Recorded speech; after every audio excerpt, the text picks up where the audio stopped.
அதேபோல இன்றைய தினம் எடப்பாடி சட்டமன்ற தொகுதியிலே கழகத்தின் சார்பாக நான் போட்டியிட்டேன்.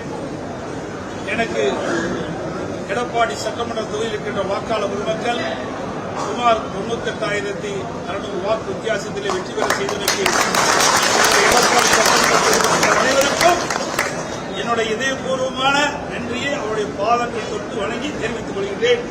அதேபோல வேலைக்கு மேட்டூர் சட்டமன்ற தொகுதி, அதேபோல சங்ககிரி சட்டமன்ற தொகுதி, ஏற்காடு சட்டமன்ற தொகுதி, சட்டமன்ற தொகுதி, வெங்கவல்லி சட்டமன்ற தொகுதி, ஓமலூர் சட்டமன்ற தொகுதி ஆகிய 7 சட்டமன்ற தொகுதியிலும் அனைத்து இந்திய அண்ணா திராவிட முன்னேற்ற கழகம் வெற்றி பெறுவதற்கு உழைத்த நம்முடைய நிர்வாகிகள், தொண்டர்கள் அனைவருக்கும் மீண்டும் ஒரு முறை